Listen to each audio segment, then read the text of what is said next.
தோழர் MR. Venkatraman Marxist communist கட்சி தோன்றிய பிறகு நமது மாநில குழுவினுடைய முதல் செயலாளராக தொடர்ச்சியாக நீண்ட காலம் செயலாளராகவே பணியாற்றி வலுவான கட்சி அமைய, ஸ்தாபனம் அமைய பாடுபட்ட தோழர். அவர் நாடாளுமன்ற மேலவை உறுப்பினராக பல்வேறு கமிஷன்களிலே நமது கட்சியின் சார்பிலே பங்கேற்றவராக பணியாற்றி பல அரும்பணிகள் நிறைவேற்றியவர். வெளிச்சத்தை விரும்பாதவர், விளம்பரத்தை விரும்பாதவர். அவர் நம்முடைய முன்னாள் ஜனாதிபதி வெங்கட்ராமன் போன்ற அந்த பெரிய பாரம்பரியம் மிக்க அந்த குடும்பங்கள் எல்லோருமே நீதிபதிகளாக, வழக்கறிஞர்களாக, டாக்டர்களாக இருக்கக்கூடிய பெரிய குடும்பம். அந்த குடும்பத்தில் ஒருவர் இவர். அந்த குடும்பத்திலிருந்து இந்த இயக்கத்தை தேர்ந்தெடுத்து கடைசி வரை அந்த இயக்கத்தில் உறுதியாக நின்று போராடியதுதான் அவருடைய சிறப்பு. பல்வேறு வழக்குகளையும் அவர் முன்னின்று நடத்தியிருக்கிறார். வெங்கட்ராமன், ஆர். வெங்கட்ராமன், இவர் போன்றவர்கள் எல்லாம் ஒன்றாக இருந்த சாம்பர், நாயக் சாம்பர். அந்த தோழர் 88 மறைந்த பிறகு இங்கே நாம் அடக்கம் செய்திருக்கிறோம். அதேபோல் நம்முடைய தோழர் பி.ஆர். அவர்கள், அவர் இறந்து இங்கே நாம் அடக்கம் செய்கிற போது நம்முடைய அகில இந்திய தலைவர் பி.டி. ரணதீவ் அவர்கள் வந்திருந்தார். வந்து அவர் உரையாற்றுகிற போது நிறைய சொன்னார். அவர் ஒரு அபூர்வ மனிதர் என்று அவர் முதலில் ஆரம்பித்தார். ஒரு அபூர்வ மனிதர், நம்மிடம் இருக்கக்கூடியவர்களிலே அவர் அபூர்வமானவர். செயல்பட்ட காட்சியை நாம் பார்த்தோம். அதை எதிர்த்து தொழிலாளிகள் கலகம் செய்தார்கள். சென்னை நகரம் முழுவதும் கலகம். அந்த துரோக சங்கங்களுக்கு எதிரான கலகம், முதலாளிகளுக்கு எதிரான போராட்டம்.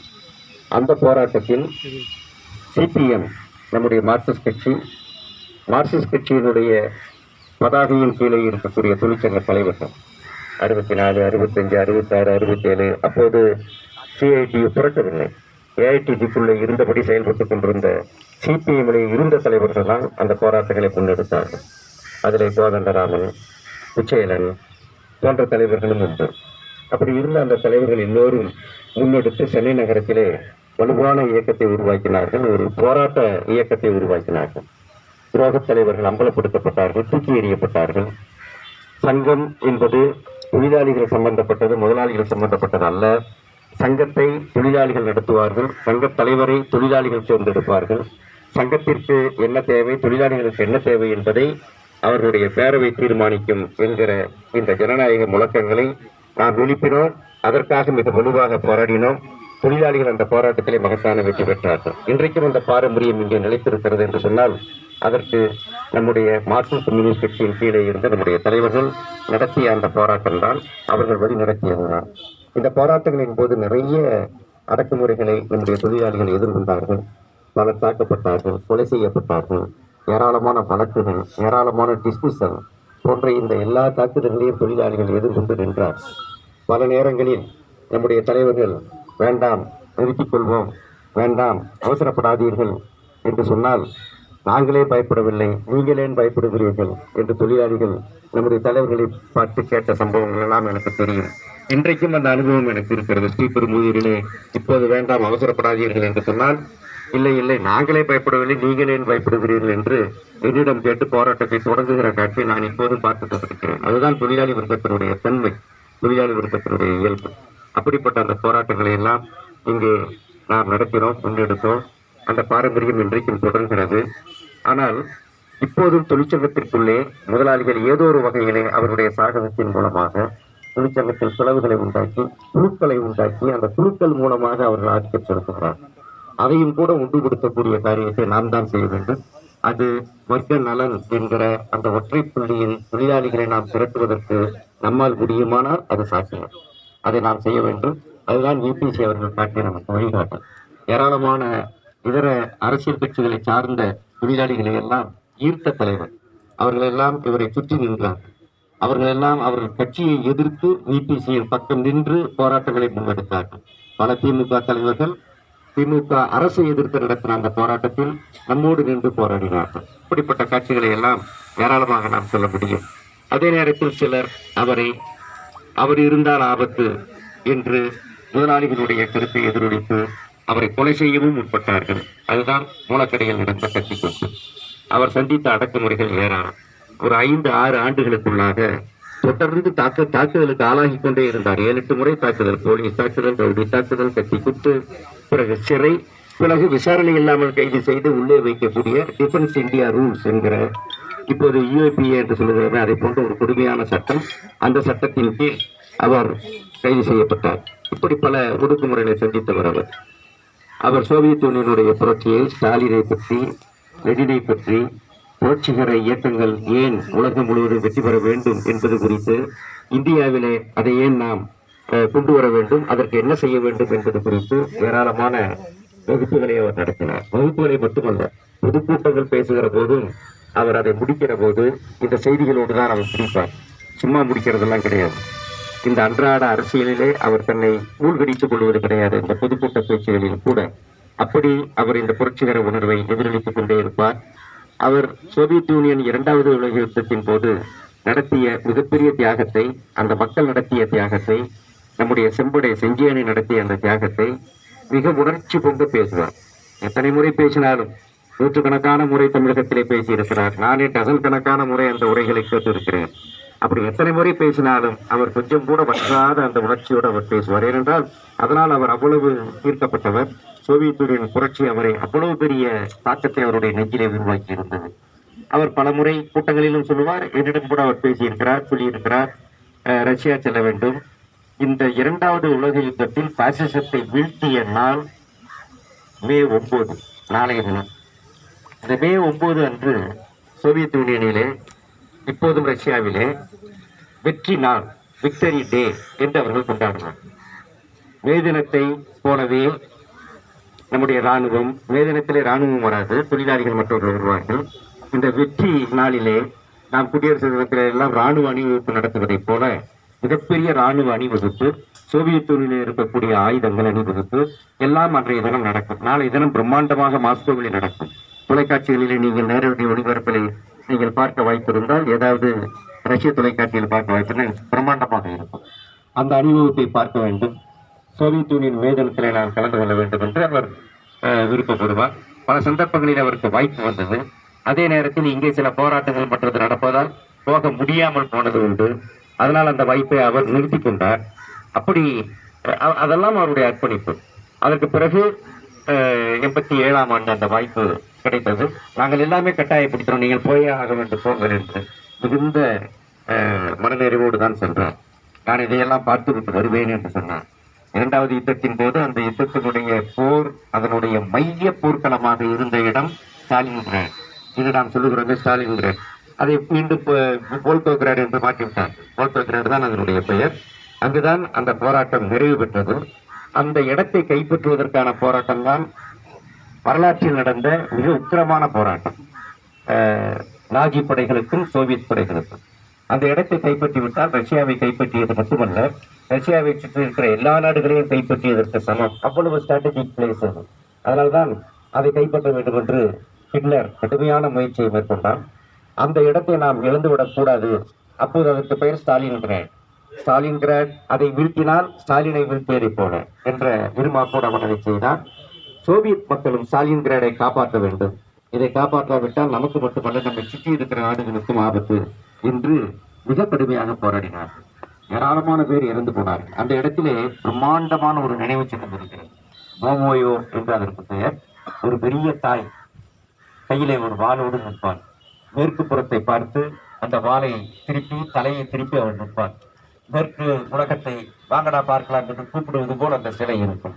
அந்த அந்த பிரம்மாண்டமான சிலை ஒரு குன்றின் மீது அமைக்கப்பட்டிருக்கிறது.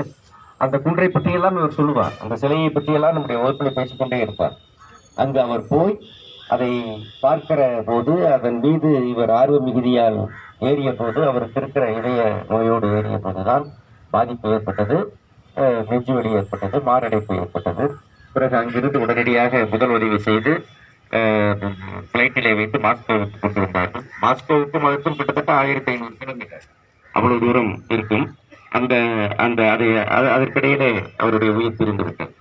ஆகவே அவருடைய கடைசி மூச்சை நிறுத்துகிற இடம் அதுவாகத்தான் இருந்தது, வோல்கோகிராடாக இருந்தது, அந்த நினைவு சின்னமாக இருந்தது என்பதை நாம் இங்கே நான் பதிவு செய்ய வேண்டும்.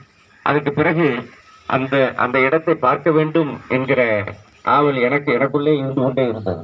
நான் சென்ற ஆண்டு இந்த நிகழ்ச்சியில் இங்கே கலந்து கொள்ள போகிற காரணம், மே 8ஆம் தேதி நான் ரஷ்யாவிலே இருந்தேன். ரஷ்யாவிலே அந்த அணிவகுப்பும் அதே மாதிரி அந்த நினைவு சின்னத்திற்கும் நாங்கள் போனோம். அந்த நினைவு சின்னத்தில் நிறைய மாற்றங்கள் செய்திருக்கிறார்கள். அன்றைக்கு அந்த மாற்றங்கள் இல்லை. ஆனால் அந்த நினைவு சின்னத்தில் நீங்கள் போகிற போது உங்கள் உணர்வில் ஏற்படக்கூடிய மாற்றங்கள், உங்கள் உள்ளத்தில் ஏற்படக்கூடிய அதிர்வுகள் என்பதை இப்போது நீங்கள் உணர முடியும்.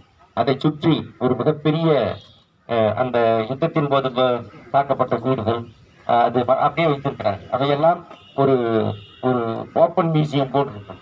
அதனுடைய வரலாறுகள் அதில் இருக்கிறது. எப்படி இங்கே ஹிட்லருடைய மிகப்பெரிய லெப்டினன்ட் கொல்லப்பட்டான், அதை எப்படி நம்முடைய ஒரு ஆள் கொன்றார் என்ற கதையெல்லாம் வசீலி என்பவருடைய தியாகத்தை எல்லாம் அவர்கள் சொல்வார்கள். அப்படி ஒரு பிரம்மாண்டமான இது. அதே மாதிரி ஏராளமான படங்கள், புகைப்படங்கள் மற்றதெல்லாம் இருக்கிற ஒரு காட்சியை அங்கே பார்க்கலாம். இப்போது நம்முடைய தோழர் ராஜேந்திரன் ரஷ்யாவிலே அவருடைய பிள்ளை படிப்பதற்காக சென்றார். அவர் இப்போது ஒரு டூர் ஏற்பாடு பண்ணியிருக்கிறார். அந்த டூரிலே இதையெல்லாம் காட்டுவதற்கான ஏற்பாட்டை அவர் செய்திருக்கிறார். சில தோழர்கள் போகிறார், இந்த நேரம் போயிருப்பார்கள் என்று நான் சொல்லுகிறேன். முதல் டூர் அப்படி அது ஒரு ஒரு சிறப்புக்குரிய ஒரு விஷயம். அதே மாதிரி லெனின் அவர்களுடைய திருவுருவத்தையும் பார்க்கிற வாய்ப்பு அவருக்கும் கிடைத்தது.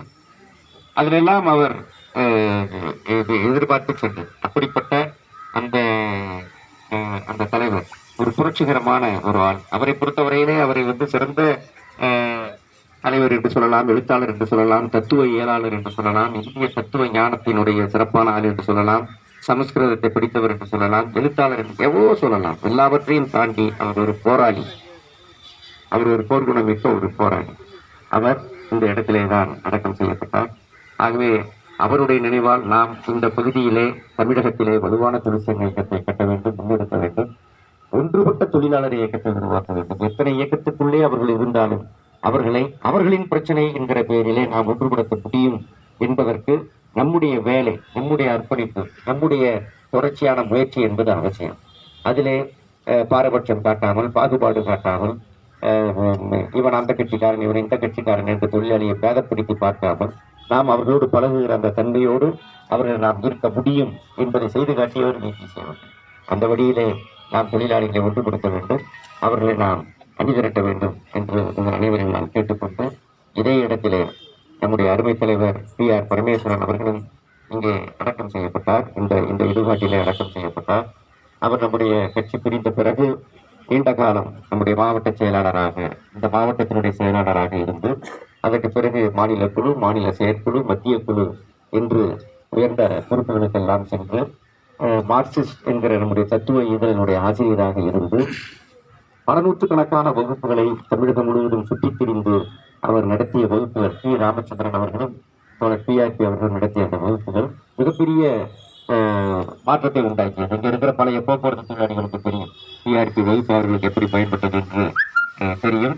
அப்படிப்பட்ட ஒரு தோழர். அதே மாதிரி நக்சல் இயக்கத்தை எதிர்த்து நம்முடைய தொழிலாளர்களை எப்படி அது தவறு என்று புரிய வைப்பதற்கு கடுமையான முயற்சிகளை மேற்கொண்ட பல தலைவர்களிலும் முக்கியமான PR பரமேஸ்வரன் அவர்கள், அவர்கள் அடக்கம் செய்யப்பட்டார். இந்த அனைத்து தலைவர்களுக்கும் நான் நம்முடைய புகழஞ்சலியை நான் செலுத்துகிறேன், சிறஞ்சலியை செலுத்துகிறேன். உங்கள் அனைவர் சார்பிலே அவர்களுக்கு நம்முடைய மரியாதையை நான் செலுத்துகிறேன். இவர்களுடைய இந்த கனவுகள் நிறைவேறுவதற்கு மிகப்பெரிய தியாகிகள் அவர்கள். MR வெங்கட்ராமனுடைய வாழ்க்கை, P. ராமமூர்த்திக்கு எல்லாம் கிடைத்திருக்க வாய்ப்பிருந்தது. இதையெல்லாம் இழந்துவிட்டு, அதே மாதிரி VPCயும் பெரிய இதையெல்லாம் இழந்துவிட்டு சுதந்திர போராட்டத்தில் ஈடுபட்டு பிறகு தொழிலாளிகள் மத்தியிலே இருந்து இப்படியெல்லாம் பாடுபட்ட இந்த தலைவர்கள், இவர்களுடைய வழியில் நாம் நடக்க வேண்டும். அவர்கள் தொடர்ந்து நமக்கு வழிகாட்டியாக இருப்பார்கள் கூறி என்னுடைய அஞ்சலியை செலுத்தி முடித்துக் கொள்கிறேன்.